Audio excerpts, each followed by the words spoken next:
Do you have Prince Albert in a can? You know, meaning this, and of course they'll say yes. Well, you better let him out before he suffocates. Well, if you got a dollar, well, just lousy down. Know that I got rhythm that could suit your budget fine. Hey, this is Patrick with Trusty THMercantile. Welcome to my channel. As is becoming, seems to be a trend, I am doing a little bit of an introductory video here, showcasing some clips of some items that I filmed while I was traveling for my day gig in Iowa. I did a couple of very short clips, even I think a couple photographs that I'll probably show. And what I realized is I never actually did any sort of like introduction. So I'm throwing that in here now. I was in Iowa over a couple of days and I really didn't have much opportunity to go shopping, but I did visit one of my favorite places to go in the Des Moines area, which is the Brass Armadillo. Always find something there. And then I also, technically on my way home, I stopped in a little town called Newton, Iowa, and the shop was called Relics, and it was right on the kind of the courthouse square right in downtown. And while I was in Newton, I actually stopped at a couple of garage sales. So I do have clips from Brass Armadillo and from the antique shop, but I don't have any clips from the garage sales. But if you stick around after all of the videos or all the clips are done, I will come back and do a little bit of a haul video showing some of the items that I picked up at each of those locations, including the largest item I've ever purchased for resale to ship, which I picked up at the Brass Armadillo. So enjoy the clips and stay tuned.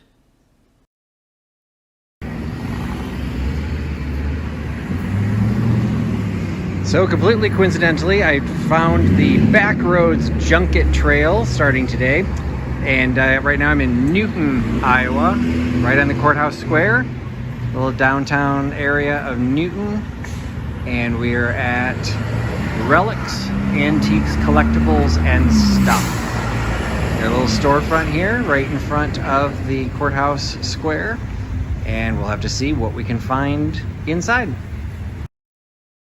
So I thought this was a little fun display to show because I see yo-yos, you know, on occasion, but I've certainly never seen a display of this many vintage yo-yos for sale. Pricing wise, I would have no idea what they should be going for. I mean, just kind of looking at some prices, they look like they're $4 or $5. But in some cases, you know, you've got Coca-Cola ones for Katie. You know, the traditional Dunkin', there's even one with a map on it. I mean, this ends up being like a weird area of cross collectability. You could find some designs or colors. You know, just kind of fun. Kind of a neat little curation all together of vintage yo-yos. So this shop just has a lot of glass, and it's always fun to kind of look through the glass displays. And, you know, sometimes I think maybe I would recognize it, but most of the times, as much as I like glass, I have a hard time recognizing it until I find this. This is a very distinctive pattern. I discovered it when I visited the Cambridge Museum. I've got a video on that. And this is the Cambridge Caprice line. So it has these like sweeping feathers almost on all of the pieces that no matter what they put it into, you can pretty much identify it with the way it was made. Everything else kind of lost on, but Cambridge Caprice, I can identify. So based on Katie's Tales from the Triptych, I could be here a very long time looking at this entire collection of albums, but I'm not sure Umi and the Good Timers is really worth the effort. So I found a little eye candy for Vinny, vintage Vinny. So we've got a Bill Metcalf pinup, Al Buell, don't know that one, 1961. Gil Elvgren, I've seen some of those before, from 1943. Joyce Valentine, interesting, as a woman artist. I didn't know there were female artists that did the pinups. Another Gil Elvgren. Another Gil Elvgren. A Bill Randall. misinformation. And Art Fram, or from 1954. All of them priced the same. They all say calendar pinup. I don't know. They all say quality prints. I'm wondering if these are, I'm assuming these are all reprints because they're all exactly the same size. So I don't know when they were issued. And that one doesn't really have the best print quality. She's got a slightly better detail. So these are probably issued by someone, I would assume much later than the 40s, 50s, and 60s that they represent. But they must have been originals at some point. So, at least you know what you could be on the lookout for. Hope you like it, Vinny.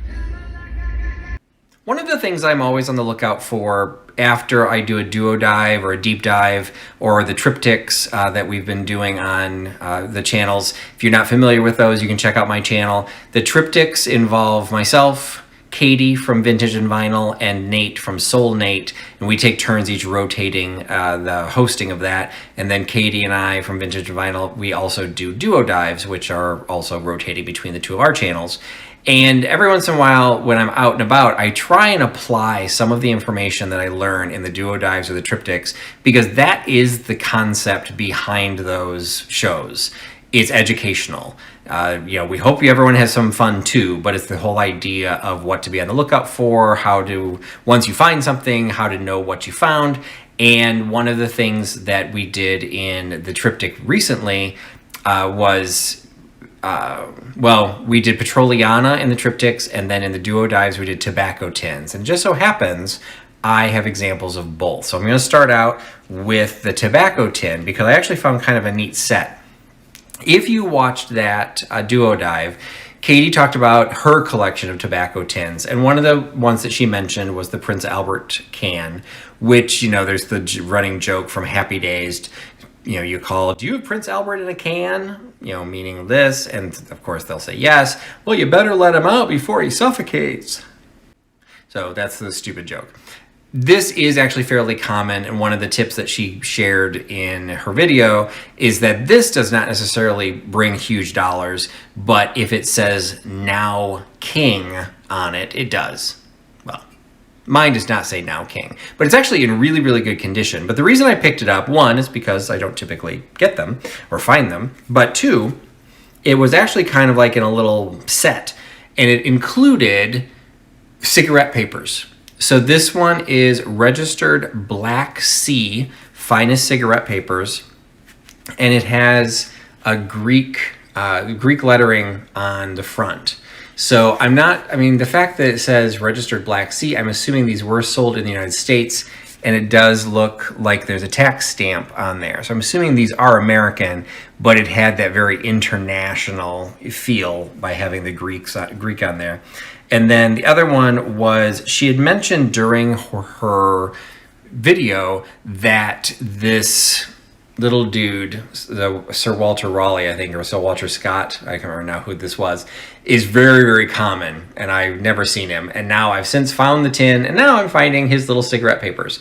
So this was from the Brown Williamson Tobacco Corporation in Louisville, Kentucky. It also has the tax stamp on it. Use B&W cigarette papers for a perfect cigarette. And both of these have the papers inside, so they're actually still full. So this is gummed automatic, and you can kind of see the way it's set up is the papers kind of slip through these little slots, in the box, where this one was just more the stack of the papers.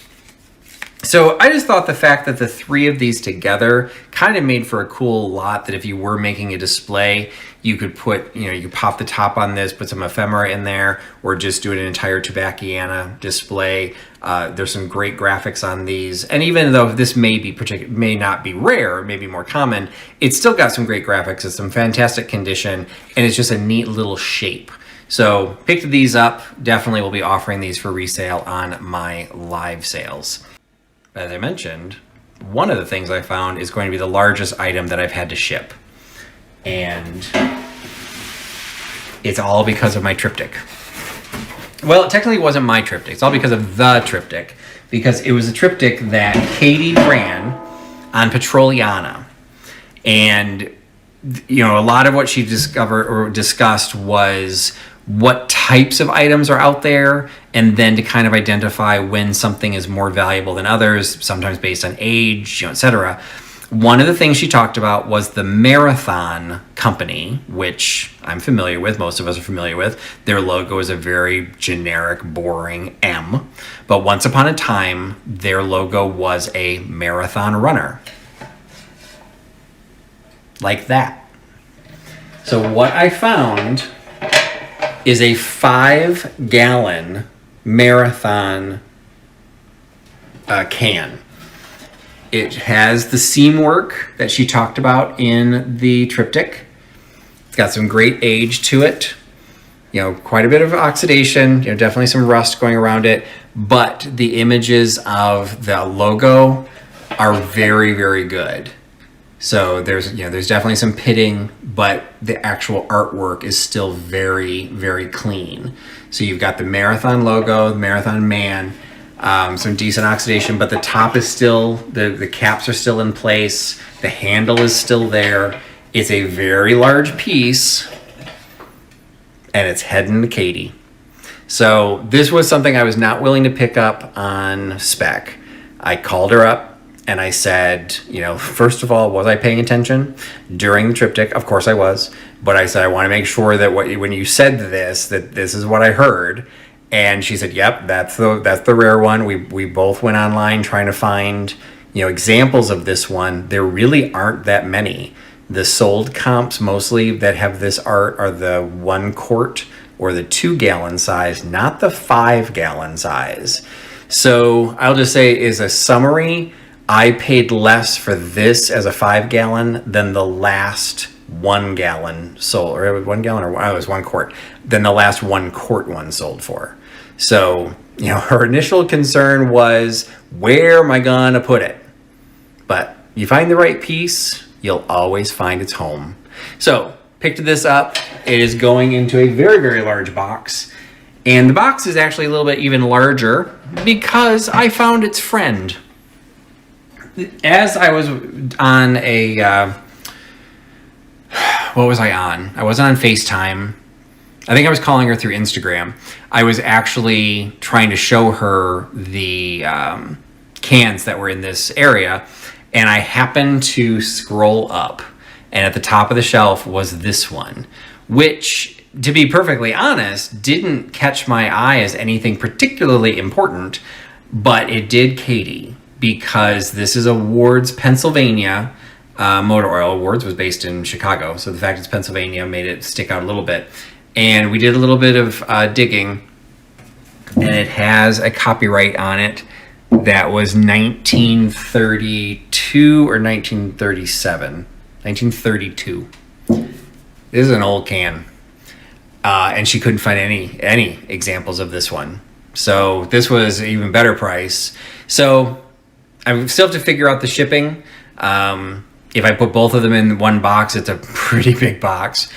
Luckily, they're not very heavy, but it's going to be a pretty big box. So those were the last 2 items that I picked up at the Brass Armadillo, and was super excited to find them because, again, I could apply some of what I learned from the triptych, and even more excited that I could get them into the hands of Katie, someone who will really appreciate them and give them a good home.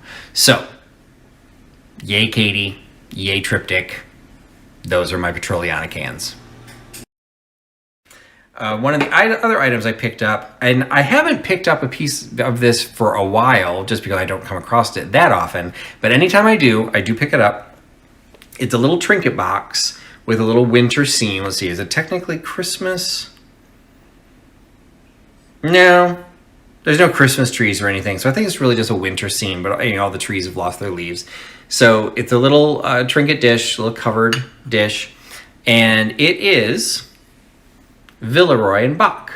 So again, when I come across Villeroy and Boch, it's one of my favorite things about it is that it comes out of Luxembourg.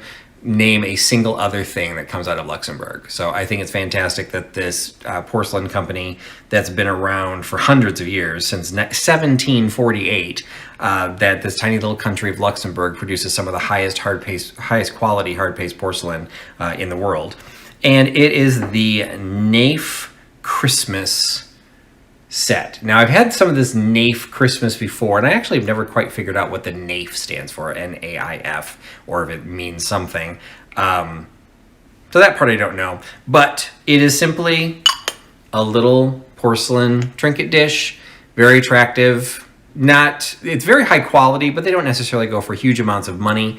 But I do think that it's kind of a nice little primitive design on there that I think is really nice because it is more than just Christmas. So you could actually have this out all winter because it does kind of show a wintry theme. So I picked that up. That'll also, it might go on my Etsy store. I need to see what they're selling for, but that probably will end up in a live sale as well. This little piece was cute because I love pottery. I love salt glaze pottery. You can see it behind me. This is a more modern piece. This one in and of itself, it does not appear to be marked. When I saw it on the shelf, I thought it was Beaumont Brothers, but they typically mark theirs, even if it's just with a BBP. This one doesn't have that at all, but there were other pieces. Some of them were damaged, so I didn't pick them up, but some of the other pieces were marked, and they were Eldrith pottery. Now, I've never carried any Eldrith pottery before. It's another contemporary potter, just like Rowe, Beaumont Brothers. And it's just what is he? Duck? Goose? Swan? Bird?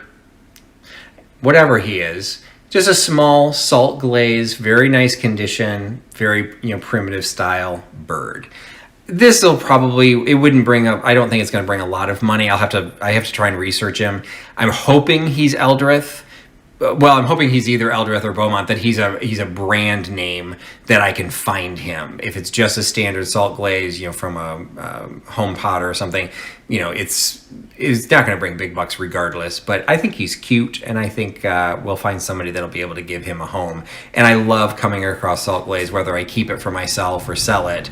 I love the look, and I think it looks great. Even these contemporary pieces look great if you have a dark wood collection like I do, or you're building a primitive style collection with the salt glaze pottery like I have. So he was a nice little addition.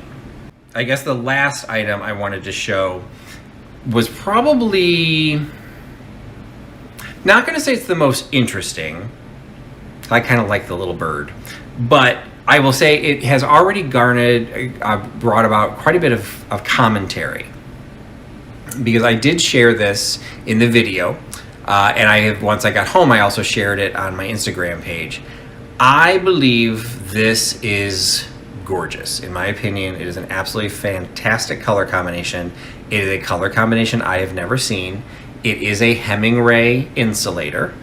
I did a deep dive on insulators. This is not a color that we discussed, but one of the things that was discussed is that there are very common colors, and so when you come across something that you don't normally see, or something that doesn't look like something you always see, if you can get it for the right price, it's usually worth picking up.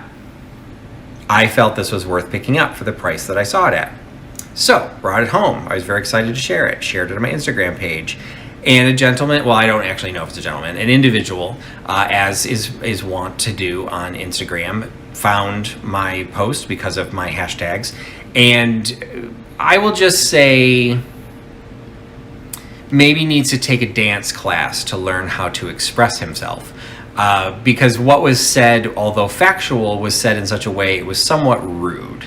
And I took somewhat offense to it, but I'm not gonna delete it. I'm not gonna take it down. It was a commentary that said that it wasn't worth anything. But he did give me the term, and he said it was called stained glass. Okay, I would not have come up with that. I was looking for amberina, I was looking for all kinds of different terms, but I did not look up stained glass. And I found stained glass, and I found several examples, not quite of this exact color, but definitely of the family.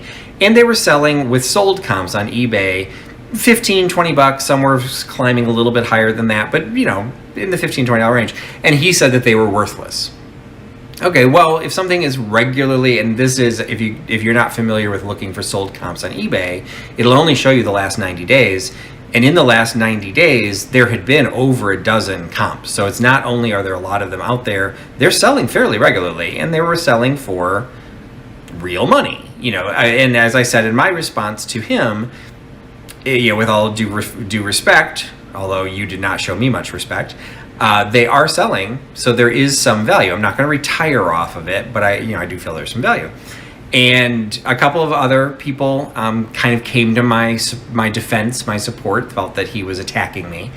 He came back and basically doubled down and saying that no, it's worthless. Hemingway didn't do this, and look up their website. And then another gentleman stepped in who has taken a poli-sci class or some level of ambassadorship, and he further explained that technically, yes, what this other person was saying was correct, that Hemingway, the company that this actually is molded to say it's from Hemingway, they did not do this, that this is something that is done to clear insulators as an aftermarket to make them more interesting and make them more valuable. So to a Hemingway collector or to a true insulator collector, these are not quote unquote real. So they would never buy them. So to them, they are worthless. And that is a 100% fair analysis.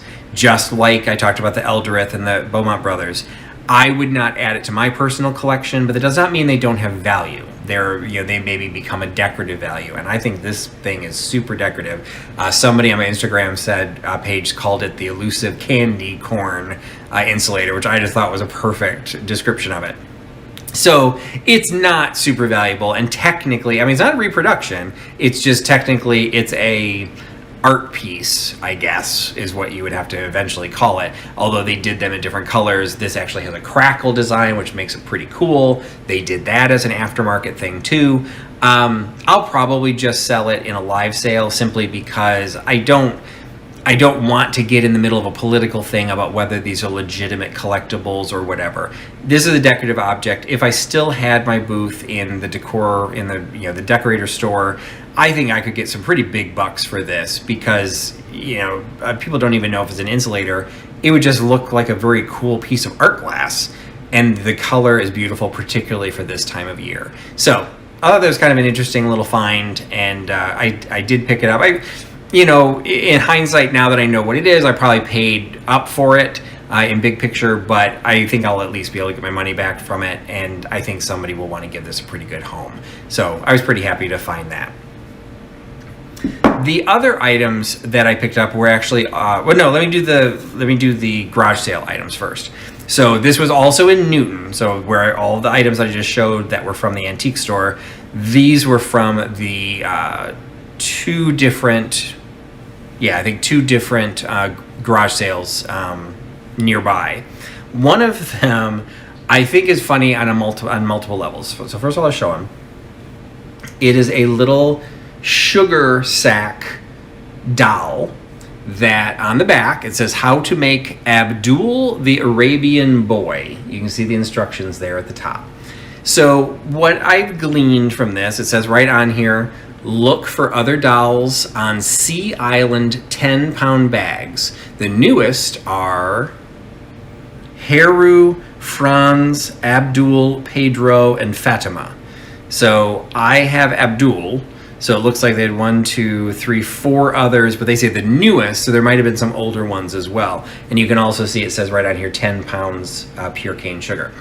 Now, I would think that this was designed that you have the little doll front and back printed onto the sugar sack, that the concept would be you would cut it out, sew it together, stuff it, and you'd have like a little doll, a little toy to let your kid play with. Well, let's just say this mother was really busy or lazy or both, because all they did was just sewed the big square with the doll kind of enclosed in it. The seam does appear to have some sort of padding in it, which I don't know why it would. They just appear to have sewed together the bag into a square. or based on the top, a general semblance of a square. I think that's freaking adorable. Like, I just do. I can't imagine making this and then handing this to my child to say, here, have fun. You basically gave your child a placemat or a hot pad, but whatever. So he was fun. I haven't really researched him at all. I can't imagine there's a huge collectible like world of this. So this will probably just end up in a live sale, but I just thought he was great. And so I picked him up, and he was at a garage sale. The other thing I picked up was kind of, it's one of those cases where I've never looked for this before. I have a buddy that collects Oldsmobile stuff. And we were having a conversation. He just moved into a new place. He's kind of creating an Oldsmobile collector's room, and he's putting art on. He's got the little model, the model cars. And he said, hey, if you ever come across something, I'd be interested, in adding it to my room. I'm like, okay, what would I come across? And now that I'm on the lookout for it, it's just like the stuff that you find in the duo dives or the triptychs. Once you know what to look for, you come across it all the time. And so in one garage sale, I came across two items. One is an ad, which was very nice. I'm assuming they must have bought it somewhere. Or maybe they did this, I don't know. But it is an ad for the Oldsmobile Starfire. So it's just got this great sexy photograph of the Starfire, like driving along the beach with the palm trees in the back. This one was, actually I don't see a year on this one, but I would think that's 60s, just based on the look on the car. He'll hopefully know, or he'll probably know just based on when the Starfire was available. It's actually a car I'm not familiar with. Standard equipment, sports type control console, tachometer, 330 horsepower. Okay. Oldsmobile division, General Motors. So I got that. And then I'm assuming that the house that I was at they either also collected Oldsmobiles. They did have other brands of cars there too, but I think they were all GM. Maybe they were a GM dealership. That I don't know, because they had a pretty wide variety of pieces, including this.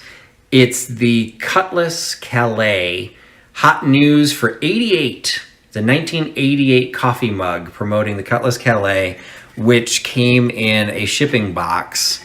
I'm trying to show it so I can cover the address, but that actually said right on there, Hot News for 88. So, it was $1. And I thought it might be probably something that he may not have already had for his collection, or if he did, it was only $1. So picked up a couple things for my buddy, and we'll see. I don't know if I'll come across more. It's just one of those things. I don't think I'd ever really seen anything. Probably if I'd looked through more ads, I probably can find more ads. We'll just have to see what else I can find when I'm looking for Oldsmobile stuff. I also found some brooches. I'm always on the lookout for brooches because I do my sales with Katie from Vintage and Vinyl, and she on the lookout hashtag bring back the brooch. So when I can find a brooch at a good price that I will resell them. So there are a couple cool ones. A little kind of an industrial, all silver, kind of maybe from the 60s, kind of like a modern little disc. More traditional, like a laurel wreath with the little faux pearls in there and the gold tone. And this one I thought was pretty cool. I thought maybe from the 60s as well. It's got a great blue stone in the middle, plus the clear rhinestones on the outside. The rhinestones and the blue stone are all prong set. Katie and I did a duo dive with Nancy from This Overstuffed House, talking about her rhinestone collection, and that was one of the things that you look at. Are they glued in? Are they prong? These are all prong set, and none of them appear to be dead, which is also something that Nancy talked about, where you get the background of the stone. The foil will get tarnished, and it dulls the stone. So these all match. So they've not been tarnished. And just, I thought it was the way, hopefully you can kind of see it, because you can see me through it. The little, like, kind of comet tail is cut, so you see through it. So I just think this would be a really attractive pin. And this one does have the original C clasp on it. which would have stopped being made by the 60s. So maybe it's even older than I think. So this one might need to be a little bit more research. I can't find any markings on it. So if you recognize the style or you recognize the way the back is done, I would take any input to figure out how to figure out what this is. That's it. That was my trip to Iowa. I was there for business, so like I said, I really didn't have a lot of time to do a lot of shopping on this trip. I do try and squeeze in what I can, but this was a trade show, and I just really, there were whole days where I never left the building. So it's harder to get out and about sometimes. But I was super excited that at least found a few things. Didn't find anything for myself, which that kind of stinks, but that's fine. I've got a lot of stuff anyway. I don't need more, but it's still fun to get out. It's one of the best parts of having kind of this balancing act between my two jobs. You know, my day gig is what pays the bills. I mean, that's I have to make sure I get that job done, but then I can kind of do this little, the vintage reselling kind of on the side. And, just like the cans, I would never have, 6 months ago, a year ago, I never would have purchased those cans, because although I could maybe appreciate their appeal and I could appreciate even the fact that they were a good value, I wouldn't have wanted to ship them. I wouldn't have known for sure that there was value in them, and I certainly wouldn't have wanted to bring them in to display for myself. That's just not something I want to do. But I'm thrilled to be able to pass it on to the right person. I don't think these would have ended up these came from an antique store, so I don't think these would have ended up in a trash dump or anything. So they would have eventually ended up in the right hands. But I love the idea of getting things into the right hands. And that goes across the board, even little things from my mystery boxes. I hope that people will end up wanting, some of the stuff that goes in there. But if they don't, I hope they give it to someplace else. And I actually was just contacted by one of my recipients of a mystery box. They gave one of the items in there to someone else, and that person contacted me and said, "Do you have any more? Because I'm collecting those and I would love to have more." And I did. So I'm actually be able to put the right things in the right hands. Things just have a way of working out, and that's not always the case, but when it does, it makes me feel good. So appreciate your time, appreciate you watching this video, and appreciate you putting your trust in Trusty Huckster. I will talk to you again soon. Thanks again. Bye-bye. Well, show me a sign if you're wishing me to stay. Otherwise, I say goodbye, finish out the day. And that sunrise in the morning and you got nothing to say. Oh, that's when I'll be headed on my